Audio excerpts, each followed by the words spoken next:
Oh, for more on this, let's speak with TVC News' Lupe Asum, who has been following the development since the 28th of March when the Abuja-Kaduna bound train was attacked by terrorists. Lupe, after over 4 months in captivity, how exactly are the victims and their families reacting to their freedom?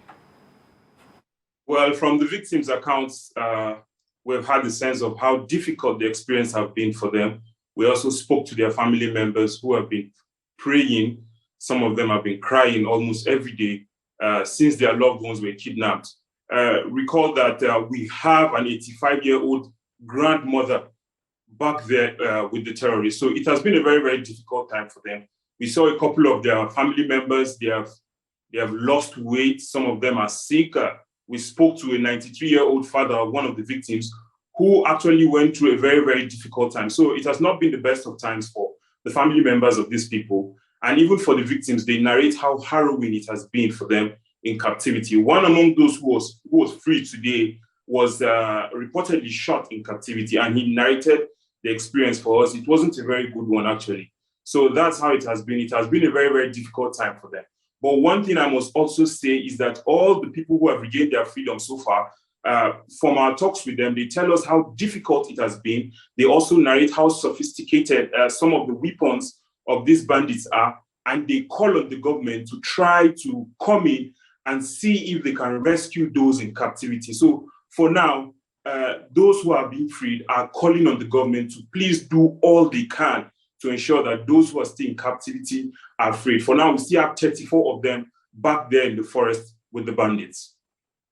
And if you listen to the accounts given there by one of the victims about the harrowing experience, talking about someone with malaria, and it was just as though, you know, heavens were going to fall. Let's talk about the process of this freedom. Have we heard exactly about how it happened? Was ransom paid before these hostages were let go?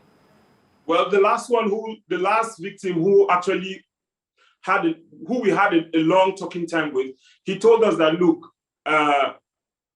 for them, they wouldn't come out to say, but some of their family members would tell us behind the scene that they actually paid money for their relatives to be freed. Some of them, they went through hard times. They had to sell some of their properties and all of that. They said, look, this thing was not free. They weren't just free as it is being portrayed in the media. They actually paid. And recall that 11 victims who were earlier freed were released on the condition that 8 children belonging to the bandits, 8 of the bandits' children were handed over to them. So those are some of the conditions that have played and led to the release of some of these victims. So I don't think it's not safe to say that they have been free. They were freed without ransom being paid. Some of their family members say ransom was actually paid. All right, let's talk about security in Kaduna. Yes, these ones have been freed, but what is the state of the dwelling place at the moment? How is security in Kaduna? Well, you can also attest that for the past few days, we've had it quiet, but then there are fears, of course. When you hear that terrorists are being freed, that is talking those who escaped from the TVC Correctional Facility. When you hear that those kind of people are being freed, and when you listen to some of the accounts of these freed victims telling you how sophisticated these bandits are, of course, many residents in the state are apprehensive. People are now limiting their travel. So people are generally apprehensive at the moment. But then the police authorities will tell you that, look, we are beefing up security. We are noticing police checkpoints in key places in the town. So the police are also doing their thing, and the government is also assuring that, look, we will do all it takes to actually counter these bandits and ensure that citizens can go about their normal businesses without fear.